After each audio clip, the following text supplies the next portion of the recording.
of course, joining us on the sofa tonight is a man whose passion on the pitch and sense of humour off it have made him a favourite of the Munster and Ireland fans countrywide, and I'd say around the world too. The expats love him as well. We're talking about rugby star Donncha O'Callaghan.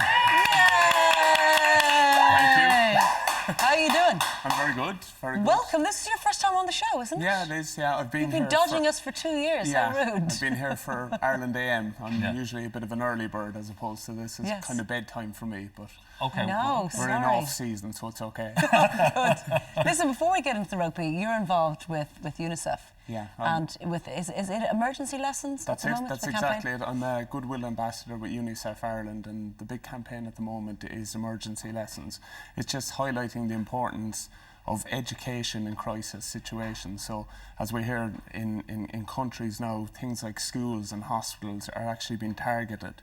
It's kind of inhumane acts, and the way things have changed, the way the world has changed, children are most vulnerable. And of course, you've got to get the basic needs of water and nutrition to these kids, but school is actually a very important place for keeping kids safe, keeping them well, making sure, like, I can just chat about firsthand my own personal experience when you were in the Bekaa Valley in the Syrian border, and school doesn't start there till 2 o'clock in the afternoon because the young children are exposed to child labour in the morning because their family need someone to bring in wages. Yeah. So it is very tough, and I suppose it's just highlighting the importance of education. And as a young fellow myself, I was the guy that kicked and screamed going into school. Yeah, me too. Yeah, but it isn't until you go to these places and you realise the value.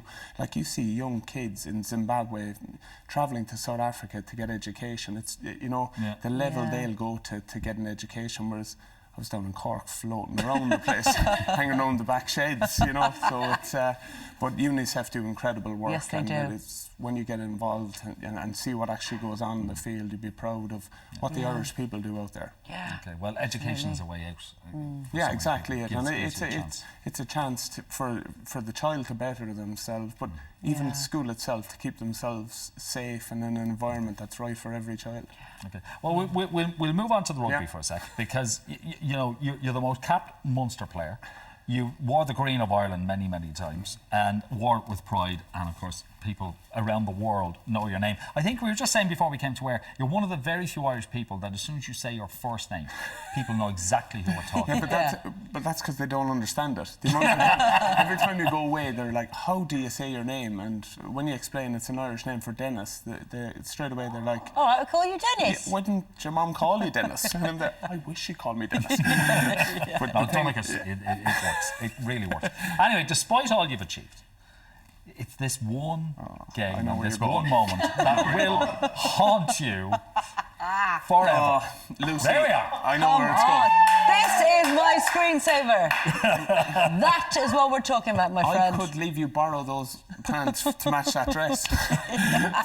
Well, you could have done with that dress that particular day. I absolutely could. Discuss. There's moments in your life that you would like erase in a heartbeat, and that's it. That is front and centre for me. If I could remove that moment, I really would. But it was just...